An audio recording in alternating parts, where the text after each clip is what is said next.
It definitely brings me peace when I'm here.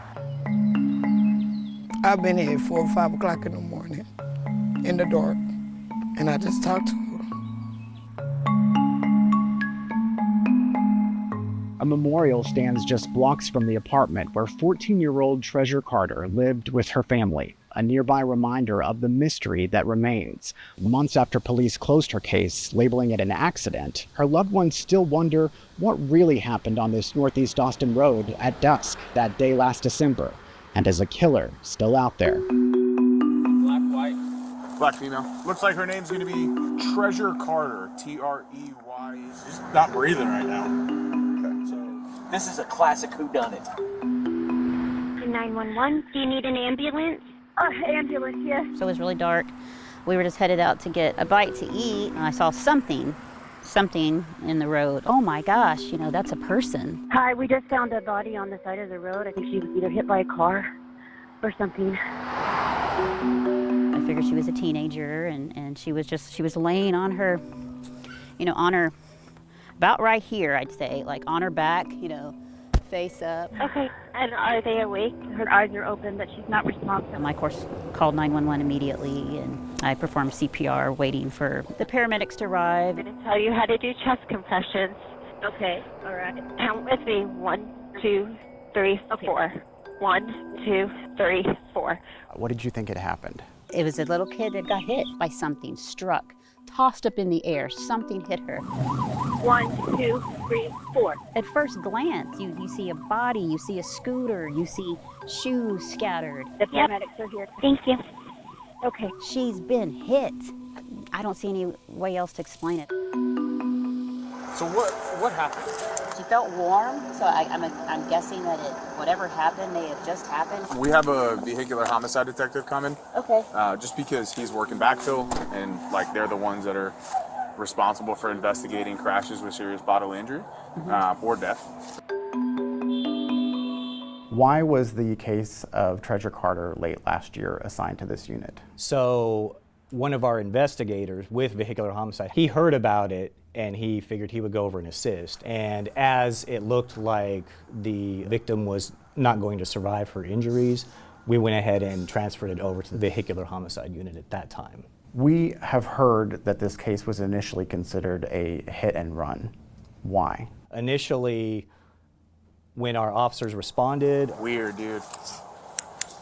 Super weird. they weren't exactly clear on what was going on. I don't know if she got hit or if she just fell. What if she just got dumped? So there was a lot of confusion initially. We're just having a little bit of trouble figuring out if this was actually a crash or not. I'd rather treat it like a crash. I think you have to until Just title it, fail to stop run raid for now.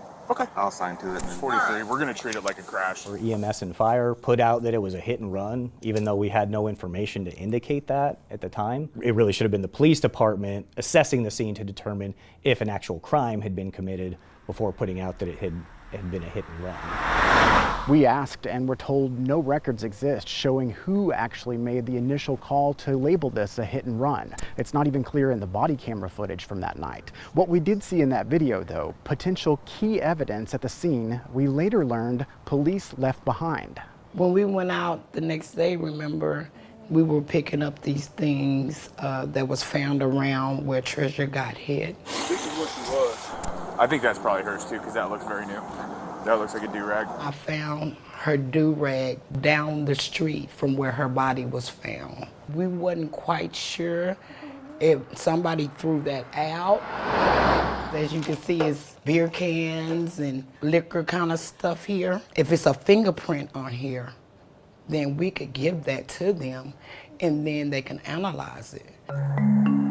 What's that? scooter right here. We went back to get her scooter, but by that time, now her scooter is gone. The scooter that Treysuhr was riding was left at the scene, and then the next day it disappeared. My investigator responded to look at the scene. He indicated to the patrol officers that they should probably go ahead and seize the scooter. even though he wasn't sure if it was involved, but that should have been done at a minimum.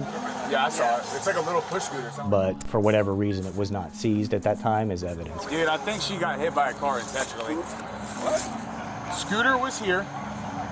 Her body was back by the fire truck. You know, certainly in my experience, sometimes things are missed initially that should have been done. You know, it's part of police work, unfortunately. Why haven't you given any of this stuff to the police? I haven't given any of this to them because from the beginning, they were not being trustworthy. It wasn't important, her scooter, at all. I don't know what this has anything to do with it. You don't think so? No. The vehicular homicide detective at the scene even wrote in the police report the scooter did not seem related to the collision. Still, APD told us in our interview it addressed officers' oversight for failing to pick up the still missing scooter as evidence, but at that time, it had not disciplined anyone involved. The report also notes the location of the scooter along the road where I'm standing. Treysuhr's body up to 40 feet south, where you see the first orange cone, and then her shoes up to another 50 feet south, where you see the second orange cone.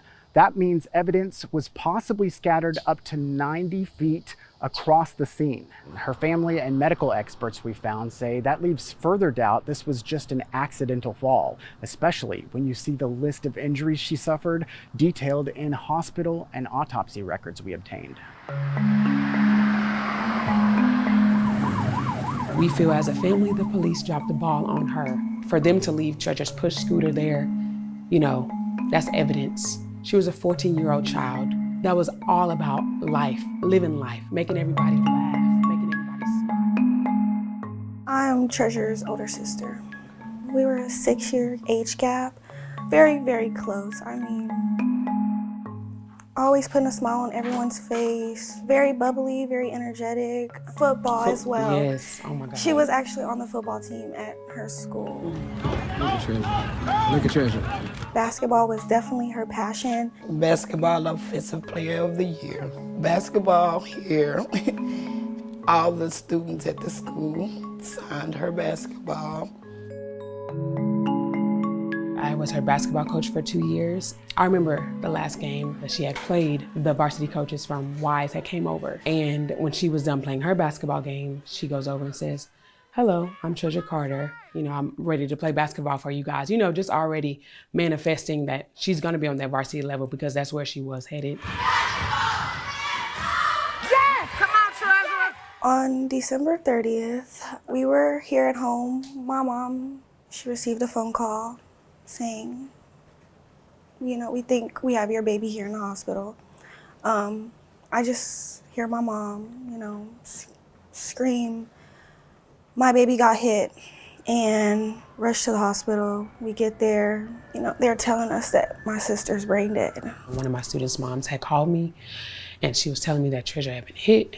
I was just like, wait, what happened? You know, and just in the back of my mind, as a coach, you know, my job is to make sure that my children are protected. You know what I mean? I call them my children because that's how much it means to me. And just to hear that, can I pause real quick? Yeah. Sorry. Take your time. All right. Is there any indicators like trauma on her body? She's got scratches on her face. But they said that there was road rash on her back, like from here down. APD told us the injuries listed in the autopsy were consistent with a scooter fall. How do you determine that? Well, that's up to the medical examiner's office. So they look at the victim and determine that based on the injuries, what is the likely cause of those injuries. EMS is saying it looked like she got hit pretty hard because she was knocked out of her shoes. What's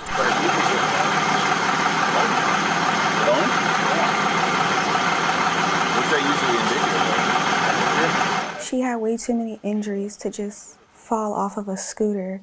Like, it just didn't make sense. I do have the autopsy here. It lists the injuries as being, a traumatic brain injury, a neck fracture, a broken leg. Do those injuries to you sound like an accidental death? So depending on, if someone's fallen from something. I think just by the trajectory, I think she was hit by, that's not a fall, I think she was hit by a car. Based on, what I saw of the scene itself, yes, it is absolutely, and my own experiences with death investigations and blunt force trauma cases, it's absolutely feasible. We're not going to argue with the medical examiner as far as their findings on injuries. If she had come back and said, oh, there's no way this could have happened from a fall, then, you know, we would absolutely take her at her word.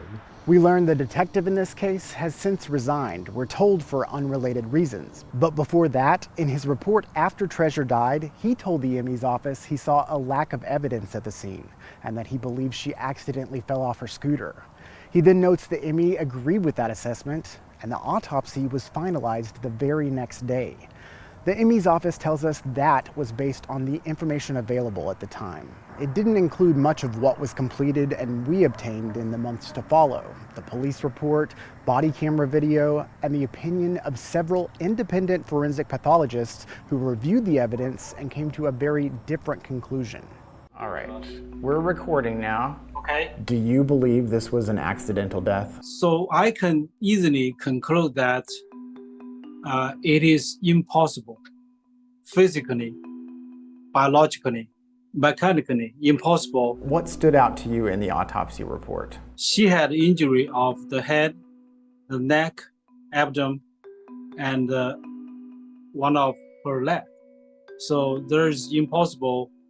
The cause of death was fall from the scooter. The medical examiner did not do a full autopsy, only an external examination. Without the full autopsy, you cannot tell the extension of the lacerations of the liver and all the stomach, which should give you some evidence of the direction of the driving. They'll lose a lot of evidence. We recently shared those expert opinions and our findings with the ME, and as a result, within days, it reevaluated the case, still listing it as an accident, but the amended autopsy report updates a key point, now saying a motor vehicle was most likely involved.